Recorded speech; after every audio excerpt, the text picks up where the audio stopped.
Agmay nga Kristiyanong katilingban.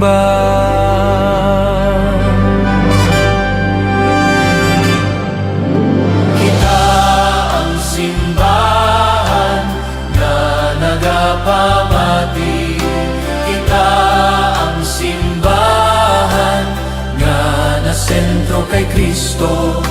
Wala sing pinilian, nagabantalas ang maayong balita, paagi sa mga magagmay nga Kristiyanong katilingban.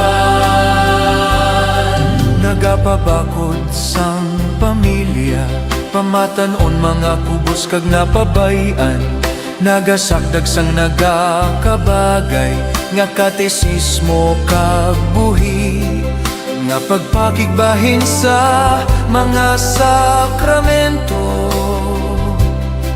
Nagapasanyok sang paghinunanon, nagapasanyok sang pagbuyluganay, sa tungasang mga reliyon kag katilingban sibil, nga nagaamli sa mga tinugasang Diyos.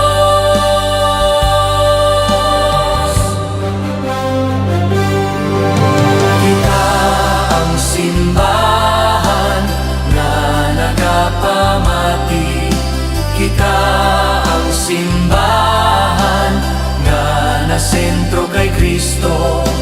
Wala sing pinililian, nagabantalas ang maayong balita, paagi sa mga magagmay nga Kristiyanong katilingban. Nagapanglakaton kaupod ang amon mainalagaron nga mga tagapamuno sang simbahan. Sa pagtutoy sang Espiritu Santo, kag sa idalom sang pag-amlik sang Birhen, sang Immaculada Concepcion.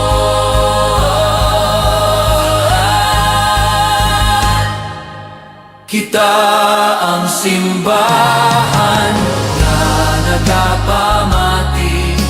Kita ang simbahan na nasentro kay Kristo.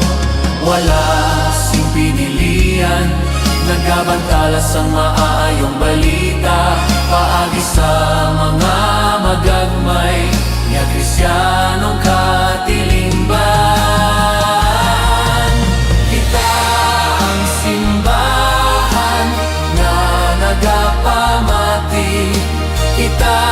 ang simbahan nga nasentro kay Kristo.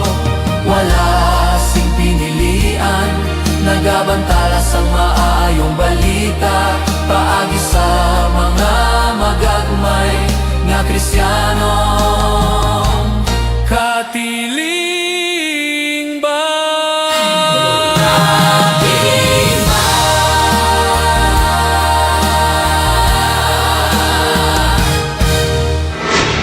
CMN News.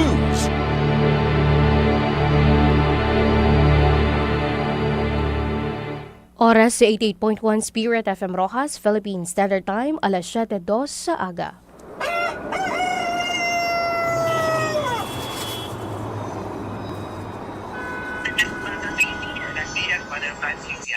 Desde aquí de TXTPAM sa Buanga. Magandang umaga, Ariel. Maayong aga, Pilipinas. Good morning, Father Francis at kasamang Ariel. Salamat, Ariel and Father Francis. Diyos, mahay na andaw po sa itugabon. Maayong untag Dumaguete City. Maayong untag Negros Oriental.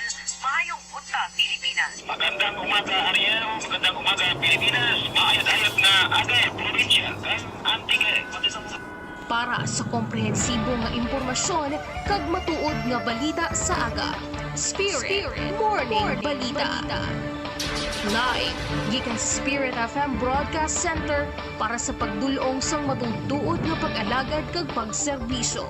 Alagad May Durias. Para sa Spirit Morning Balita.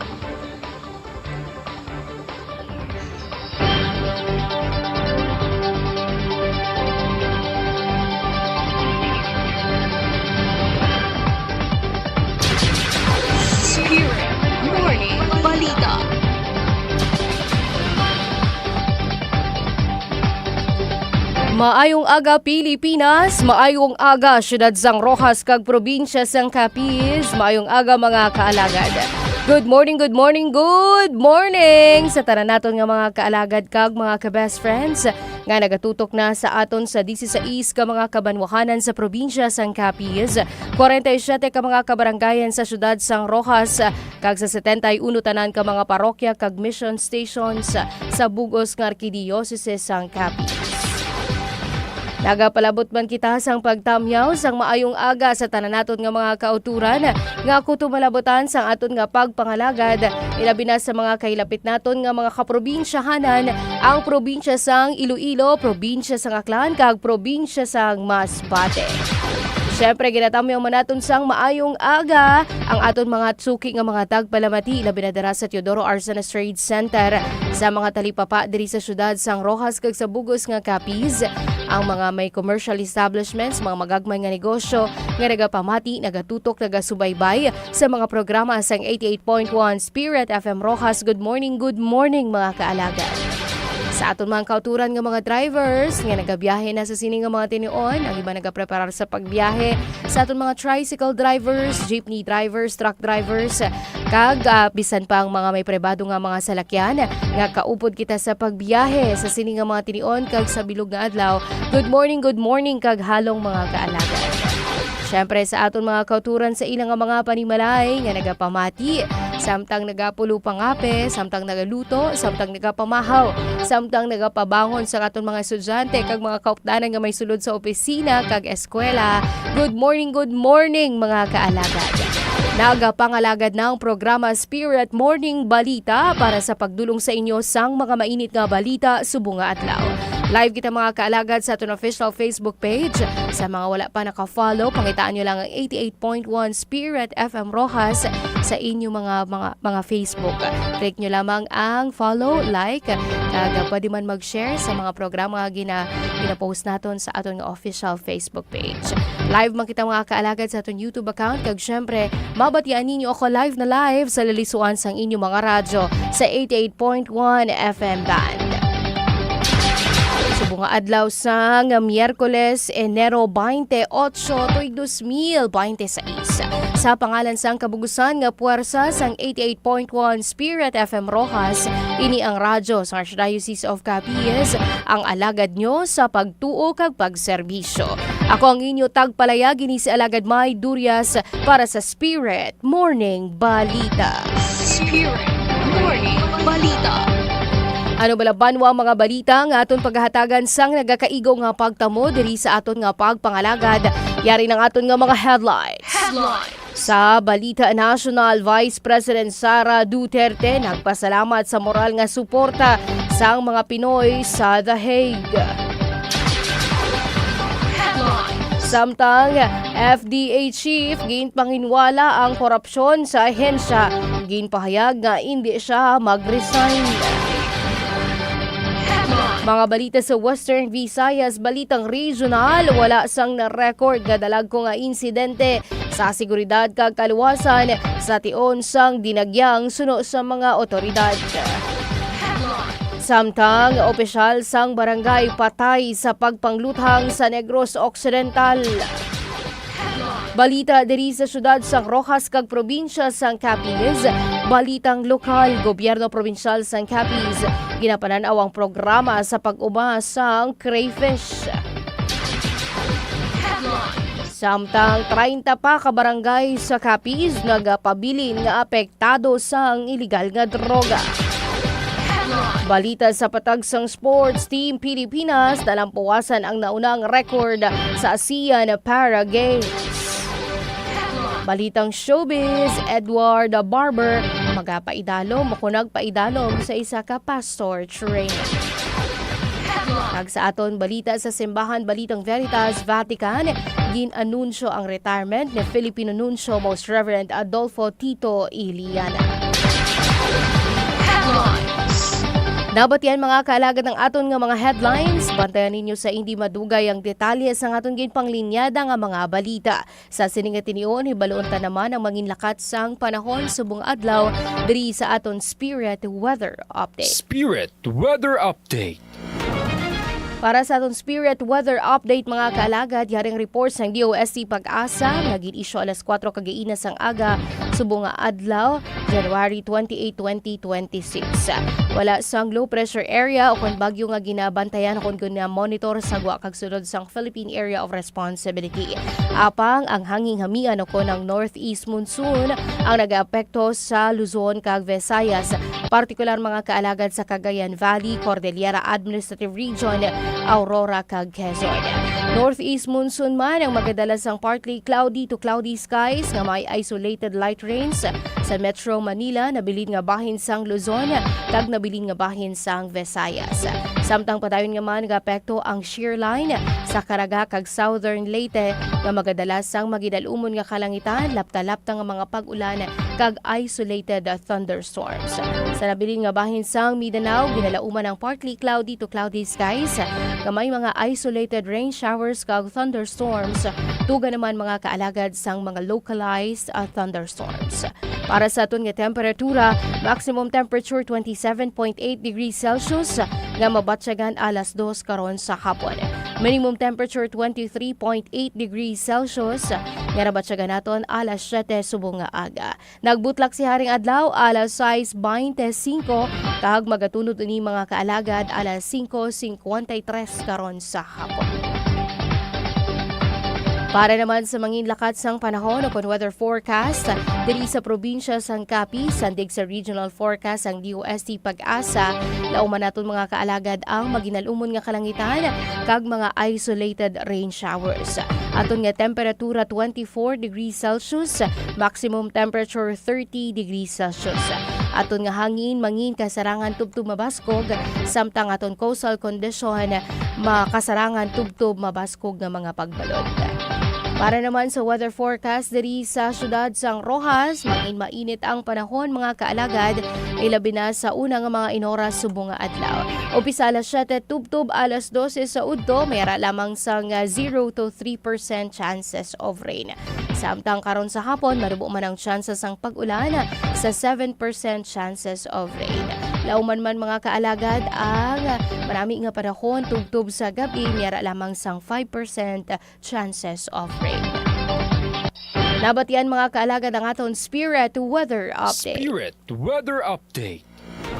Oras naton mga kaalagad, 11 minutos ang nakaligad sa takna ng alas 7 sa aga. Sa akon nga pagbalik, bantayan ninyo ang detalye sa aton ginpanglinyada nga mga balita. Magabalik ang Spirit Morning Balita pagkatapos sining mga malipot kag importante nga mga pahanumdom. Standby. CMN, the spirit of the Philippines. Take some time out to remember and the promises that we made when the EDSA revolution brought peace to one and all. From Ilocos to Sulu, there's so much to see and do. But the special part lives in the heart of Filipinos like you. And CMN Philippines, you are the spirit of the Philippines. And it shows in everything you do,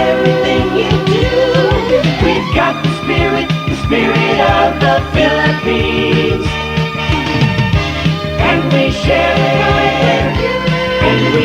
the pride with you, the spirit shining through CMN Philippines.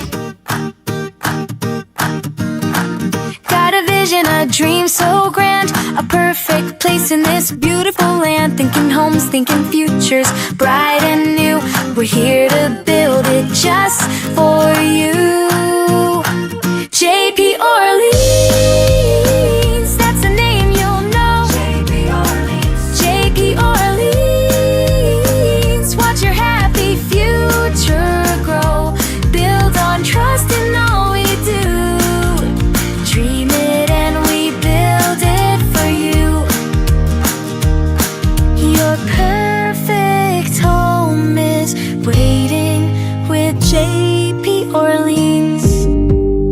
Here's Father Francis Lucas, Executive Director of the Catholic Media Network. Ang Pilipinas ang pinakamataas ang teenage pregnancy. Yung edad na 15 to 21 ay dyan nagsisimula ang maraming mga buntis. Ang dahilan po niyan, unplanned sexual encounter o kaya peer pressure, lack of information sa mga kabataan, family breakup, wala na rin o kulang na kulang ang halimbawa na female sa mga tahanan.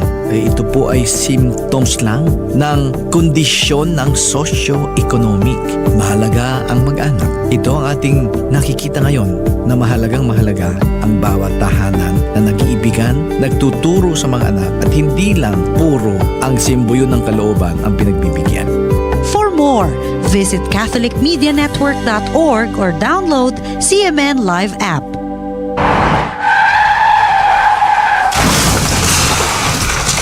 Alagad, nakahibalo ka balang nga madamo sang disgrasya sa karsada nga sarang malikawan kung kita ang mangin mahalong kag responsable nga driver? Tama ka gid, kaalagad. Gani, yari ang pila ka mga pahanumdom para sa luwas nga pagmaneho sa aton nga mga karsadahon. Una, masami nga mag-seatbelt. Hindi lang ini para sa driver, kundi pati man sa tanan nga pasahero. Bisan malapit lang ang pagbiyahe, importante ang seatbelt agud malikawan ang disgrasya. Ikaduha, gamiton ang signal light. Panundom lang, hindi kita manugpakot. Ihatag ang insakto nga senyales bago magliko o kung mag-overtake. Para sa kaluwasan mo, pagsang kapareho nga motorista. Kag syempre, likawan ang paggamit sang cellphone samtang nagamaneho. Kung may importante nga tawag o kung text, magdulog anay sa luwas nga lugar bago ini nga sabton. Ipabilin man ang insakto nga pagpadalagan sang salakyan kay wala ka nagakarera pakadto sa langit. Magluwas lamang kung nagasako ka na nga mag-una. Likawan man ang pagbiyahe kung nakainom sa makahulubog nga ilimnon o kung tuman kakapoy kag napilaw. Ang karsada hindi tululugan o kung palahuwayan. Mas importante nga makapuli sang luwas kaysa madamo sang samad o kung bagras. Hindi man pagkalimtan ang mga pagsulundan tuhoy sa trapiko. Respetuhon ang pedestrian lane, traffic light, kag road signs. Disiplinado kita nga Pilipino sa karsada. Sa karsada, kabuhi ang nakataya. Gani mangin alerto, mangin responsable, kag siguraduhon ang tagsa kabiyahe. Drive safe, Pilipinas! Ini nga pahanumdom ang buylog nga ginadulong sa inyo sang Land Transportation Office kag 88.1 Spirit FM Rojas.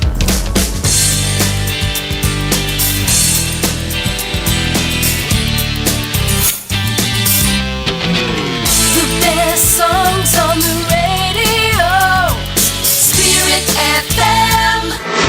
CMN News.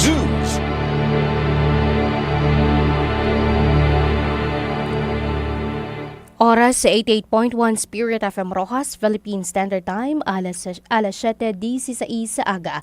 Ang hininga time check ang bulog ang ginadulong sa inyo sang JP Orleans Realty Development Corporation. Kagang mabalita nga inyo mabatian, ang bulog naman nga ginadulong sa inyo sang Lawaan Petron Superstation.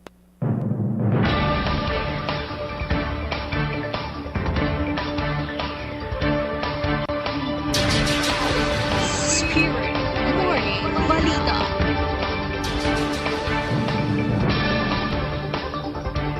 Nagabalik mga kaalagad ang Spirit Morning Balita sa gihapon kaupod ninyo alagad May Durias. Kag para sa detalye sang aton nga mga balita sa Balita National. Spirit Balita Regional.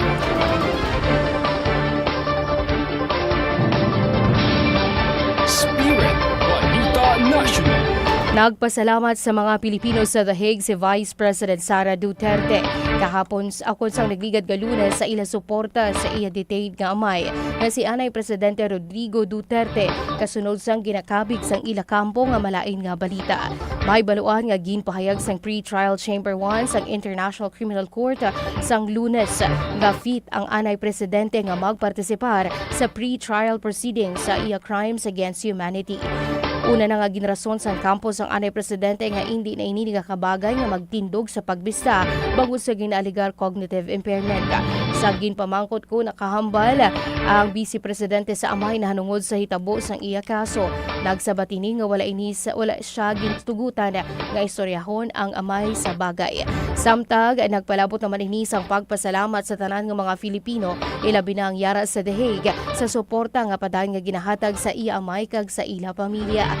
Ginpakigbahin sini nga iya lamang ginistoryahan ang mga bag-o nga mga insidente sa kadagatan kaupod ang iya amay sa pinakaulihi nga pagbisita na nagdulong sang ila pagpamalandong sa iya pagpamalandong nga wala sang kasiguraduhan ang kabuhi sang tawo.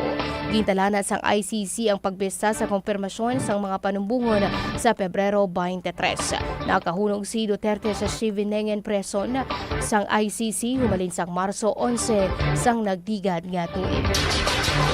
Spirit Balita National. Samtang sa duga nga balita national ginpanginwala ni Food and Drug Administration upon FDA Director General Attorney Paulo Teston ang mga alegasyon nga ang ila ahensya ang nagabaton sang suhol gikan sa mga multinational companies para sa pag-aprobar sang ila Certificate of Product Registration. Matandaan nga sa tion sang pagbista sang Senate Committee on Health and Demography sang Martes, ginpayag ni Senador Rafe Tulfo nga incompetent ang ahensya kag mismo ang ARTA o kon Anti-Red Tape Authority ang naghambal sini kag ang FDA isa sa pinakaginareklamong ahensya sang gobyerno. Nagpanindugan naman si Teston nga wala ini nagapati nga may korap sa sulod sang ahensya kag handa ini magkoordinar sa anuman nga investigasyon para may baluan ang ginaaligar na gabaton sang suhol. Liwat naman sini nga ginpahayag nga wala ginatolerar sang FDA anuman nga sahi sang korupsyon. Nagpamalibad ini nga magpanaog sa pwesto kag ginpahayag nga sugod sang nagpungko ini ginhatagan sini sang tion kag pagpanikasog ang ahensya agud nga mag-uswag. Kag sa nagapati ini nga nangin ginpasangkad ang human resource sang FDA kag nakahimo sang pila ka mga development. Matandaan nga ginhangkat ni Senador Tulfo si Teston nga mag-resign kung ang iya opisina ang makahimo sa pag-take down sa pila ka mga questionable nga mga produkto nga ginabaligya online nga hindi makuha sang FDA. Spirit Balita National. Nabatian ang aton mga balitang national, liton kita sa mga balita sa Western Visayas, balitang regional. Spirit Balita Regional. Ang 2026 nga selebrasyon sang Dinagyang Festival natapos nga wala sang dalagko nga mga insidente sa seguridad o kon kaluwasan sa pihak sang madamo nga mga tawo nga nagdagsa sa mga yabi nga lugar sa bugos nga syudad suno sa final report gikan sa Iloilo City Emergency Operations Center. Sang Enero 25 lamang ang mga otoridad ang nagdeploy sang 3,887 ka mga tinawo kag 347 ka mga salakyan para sa seguridad, pagdumala sa trapiko, medical response sa kaluwasan sa sunog kag paghanda sa kalamidad. Ang operasyon nagsakop sang mga helikopter halin sa aga tubtub sa gabi nga naglawig tubtub Enero 26 para sa pagbantay pagkatapos sang mga hitabo.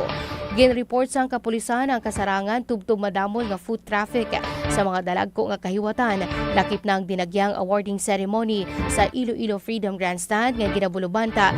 Naglabot sa 26,000 ka mga tawo ang nagtipon.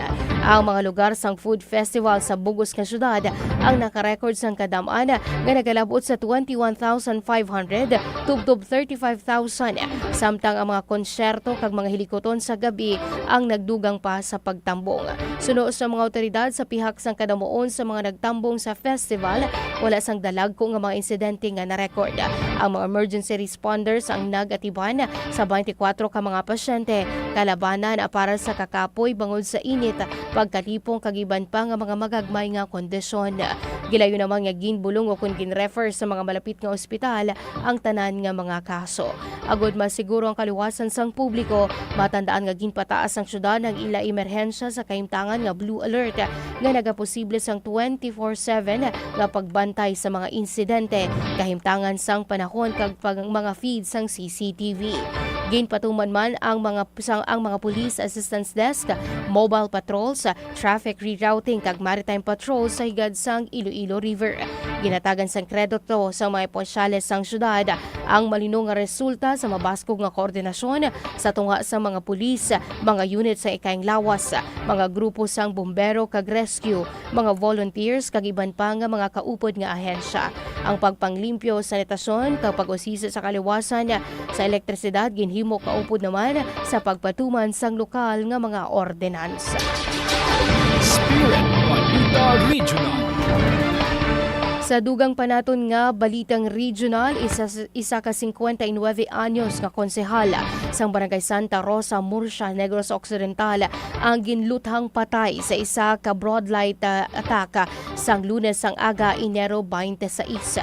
Ginkilala sang kapulisan ang biktimang residente sang Pulok relocation sa amuman nga barangay. Suno sa report sang municipal o Murcia Municipal Police Station, natabo ang pagpanglutang alas 10:25 sang aga sa Purok Punsyan, Barangay Santa Rosa. Wala madugay matapos nga nagpanaog sa Mitsubishi Highlander ang biktima sa pagpauli halin sa Barangay Cleanup Drive.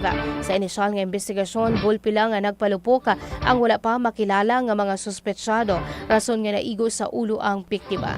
Ang mga nag-atake ang gilayon nga nagpalagyo pakadto sa Murcia proper. Gindala pa sa Murcia Health Unit ang biktima apang gideklarar nga dead on arrival sang attending physician. Gilayon nga nagkadto sa lugar ang mga responder nga mga opisyales gikan sa Murcia MPS sa pagpanguna ni Captain Honey Labaro, Acting Chief of Police, agud nga i-verify ang report kag magpatigayon sa initial investigation. Suno sa mga otoridad, wala pa matumod ang motibo sa pagpatay sa biktima kag padayon sa gihapon ang investigasyon. Spirit Balita Regional. Nabatian mga kaalagad ang mga balitang regional. Liton kita sa mga balita diri sa syudad sang Rojas kag probinsya sang Capiz, balitang lokal. Spirit Balita Lokal. Sa lihok nga mapasanyog ang lokal nga aquaculture, ang gobyerno probinsyal sang Capiz ang nagaplano sa pag-entregar sang isa ka makabag-o nga crayfish farming program sa probinsya. Ang nasambit nga inisyatibo ang ginpahayag ni Governor Ferdinand Castro sang Enero 23 sa iya pagbisita sa Ilianas Crayfish Farm sa Barangay Baliwagan, Rojas City. Ginpatigayon paagi sa Office of the Provincial Agriculturist ang crayfish farming program nagatuyo sa paghatag ahom sa mga lokal nga mangingisda paagi sa paghatag sang pinasahi nga paghanas kag mga resources. Ang mga programa nagalakip sa umpisa sa pagpanagtag sang magagbay mga batch sang Australian Red Claw Crayfish nga sa mga kwalipikado nga mga partisipante na ginapaabot nga amat-amat nga madugangan ang produksyon samtang nagakuha sila sang eksperyensya sa tayuyon nga mga buhat sa pagpanguma. Ang structured approach ang gintuyo sa pagpauswag sa paghangop sa mga partisipante sa aquaculture samtang kinauswag ang ilang mga palangabuyanan. Paagi sa pagpakilala sang makabago nga proyekto, ang administrasyon na nagatuyo sa pagpabaskog sa potensyal sang ekonomiya sang lokal nga mangingisda kag pagpasanyog sang ila pagkaproduktibo kag pagka-batok-batok sa pagbag-o sang mga merkado. Hindugang pa ni Governor Castro nga samtang nagauswag ang crayfish farming program, mahimo ini nga magadulong sa pagtukod sang isa ka makabag-o kag mapuslanon nga industriya sa Capiz na makadala sang ginansya sa ekonomiya kadungan sa pagpasanyog sang sustainable aquaculture practices para sa long-term growth sang probinsya. Spirit Balita Lokal. Samtang sa dugang naton nga balita lokal, ginabulubanta nga 30 pa ka barangay sa probinsya sang Capiz ang nagapabilin nga uncleared sa illegal nga droga suno sa mga otoridad. Nagagawa sa monitoring data sang Philippine Drug Enforcement Agency o PDEA sa Capiz nga 27 sa mga apektado nga barangay ang yara sa syudad sang Rojas, samtang 3 naman ang nahamtang sa Banwa sang Panitaan kag Pontevedra. Suno kay Jury Rocomara, Investigation Agent 5 kag Provincial Officer sang PDEA Capiz, padayon ang pagpakig-angot sa ahensya sa mga local government units kag law enforcement agud mabuhinan ang drug proliferation kag ma-rehabilitate ang mga apektado nga mga individual. Samtang ginako naman ni Barangay Punta Tabuca Captain Nestor Buenviaje nga nabudlayan siya sa pagtapna sang aktibidad sang illegal nga droga sa ilang nga barangay. Sunod diri nagapabilin nga vulnerable ang ang barangay bangod sang pila ka mga individual nga imbulbado sa transaksyon sang droga ang hindi residente kag ginapahayag naghalin pa sa iban nga mga lugar agud nga magpatigayon sang mga aktibidad. Spirit Balita Lokal. Samtang sa iba naton nga mga balita sa patag sang sports, nakakuha sang pinakamaayo nga medal haul sa ASEAN Para Games ang Team Pilipinas nga nakatipon sang 45 ka mga gold medals, 37 silvers kag 52 bronzes sa ika-13 edisyon sang biennial meet sa Nakhon Ratchasima, Thailand. Madali na lang nalampasan sang mga delegado nga Pilipino ang ilan na unang gold, silver, bronze haul sa 34, 33, 50 sa ika-12 nga ASEAN Para Games sa Cambodia sang 2023. Kaya naghimo sini nga pinakamaayo nga medal haul sang pungsod humalin sang ginsugura ng torneo sang 2001 sa Malaysia. Ginhatag naman ni Chef de Mission Gude Custodio ang kredito sa pagbinulagay sa mga atleta sa ilatag sa kapatag. Nakuha sang athletics team ang pinakadako nga medalya sa pungsod nga may 16 ka mga gold medals. Samtang nakakuha naman sang 13 ka mga bulawan nga medalya ang swimming, kag chess naman ang nakatipon sang 12 ka mga bulawan nga medalya sa sining prestihiyoso nga mga paindis-indis para sa mga atleta nga differently abled.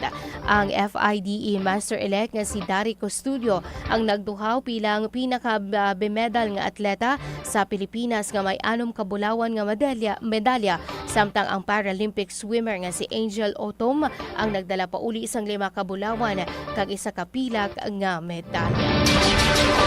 Spirit Morning Balita. Para naman sa aton nga balitang showbiz, nagsulod sa isa ka bago nga season of Purpose ang aktor nga si Edward Barber sa pagpaidalom sini sa isa ka paghanas agud mangin isa ka pastor. Nagsugod sa iya bago nga pagpanglakaton sa kabuhi, isa nga nagatingob sang iya public ag personal nga journey sa pagtuo. Sang nagligad nga si Mana ginpasindunggan sang Favor Church ang ordinasyon sang ila bago nga mga pastor kag mga paghana sa mga pastor sa ila tuigan nga Leaders Advance kag isa si Edward sa mga ginpasidunggan. Ginpakigbahin ng mga laragway ni Edward nga ginkuha sa tion sa kahiwatan nga nagkuha sa tion sa mga lideres sang Favor Church nga nagtungtong sang ila kamot sa aktor sa pagpangamuyo sa pagsugo sa iya sang mga espirituhanon nga buluhaton. Una nakilala ang aktor sang 2016 bilang isa ka housemate sa Pinoy Big Brother Lucky 7. Wala madugay kag nanghinkabahin sang isa ka bantog nga on-screen nga partner nga May Ward upod si Maymay Entrata. Ang karera sa entertainment nag-uswag pinaagi sa mga hit kapareho sang Loving in Tandem sang 2017, 7 Sundays sang kapareho nga tuig kag Princess Diaries sang 2021. Spirit Morning Balita. Kag sa aton katapusan nga balita sa simbahan, Balitang Veritas. Ginanunsyo sang Vatican ang pagretiro ni Filipino Archbishop Adolfo Tito Eliana sa diplomatic service sang Holy See pagkatapos sang 42 ka tuig. Sa isa ka bulletin nga ginpagawa sang Enero 22, ginpahayag sang Vatican nga ginbato ni Pope Leo XIV ang pagbiya ni Archbishop Eliana bilang apostolic nuncio sa Israel kag apostoliko nga delegado sa Jerusalem kag Palestine sa paglabot sang limitasyon sang edad. Si Bishop Eliana 77 anyos, 2 ka tuig nga labaw sa mandatory retirement age para sa mga obispo. Pagabuslan siya sang isa ka Italianong arsobispo na si Giorgio Lingua, 65 anyos, na nagserbe bilang apostolic nuncio sa Croatia halin sa tuig 2019. Si Bishop Eliana ang nagsulod sa serbisyo diplomatiko sang Vatican sang 1984 kag nagrepresentar sa balaan nga sede sa 4 ka kontinente sa Africa, Asia, Europa kag Oceania. Antes nga gintangdo sa Israel sang Hunyo tuig 2021 ni Pope Francis, si Bishop Eliana ang nag-alagad bilang apostolic nuncio sa Australia sugod sang 2015. Natawo sa syudad sang Naga, ginordinahan si Bishop Eliana bilang pari para sa Arkidiocese sang Cáceres sa 1972. Pagkatapos ang pagtuon sa Pontifical Ecclesiastical Academy, ginasign ini sa misyon sang Santo Papa sa Ghana, Sri Lanka, Turkey, Lebanon, Hungary kag Taiwan. Sang Disyembre 2001, gintang do ini ni Pope John Paul II nga mangin apostolic nuncio sa Papua New Guinea kag ulihing gintugyanan sang iya nunciature sa Solomon Islands. Spirit Morning Balita. Kag nabatian mga kaalagad ang mga balita nga gintipon sang 88.1 Spirit FM News Team subong nga adlaw sang Miyerkules, Enero 28, 2026. Sa tanan nga nagupod sa aton nga pagpangalagad, madamo gid nga salamat kag padayon kita nga magadulong sa inyo sang mga importante nga mga balita kag komprehensibong impormasyon buwas nga adlaw. Sa pangalan sang kabugusan nga puwersa sang 88.1 Spirit FM Rojas, ini ang radyo sang Arkidiocese sang Capiz nga ginapangunahan sang aton nalangdon nga Arsobispo, the Most Reverend Victor B. Bendigo Didi. Sa pangalan sang aton station manager Reverend Father Mark Granflor, sa aton technical partner, aton technical assistant, madamo nga salamat alagad Benny Dalida. Ako naman ang inyo nangin alagad sa pagtuo kag pagserbisyo. Ini sa alagad May Durias para sa Spirit Morning Balita. Mayong aga mga kaalagad, kag God bless Pilipinas. Sa mga pinalangga namon nga kaalagad, kamo nagapamati sa 88.1 Spirit FM Rojas, ang radyo sang Archdiocese of Capiz sa idalom sang pagiya sang Catholic Media Network. Sa mga dikalidad nga balita, impormasyon, entertainment, serbisyo publiko, kag pagpalambos sang pagtuo, kami ang makaupod ninyo. Mas ginpabaskog, mas ginpasangkad, kag mas ginpasanyog. Ini ang 88.1 Spirit FM Rojas, ang alagad nyo sa pagtuo kag pagserbisyo.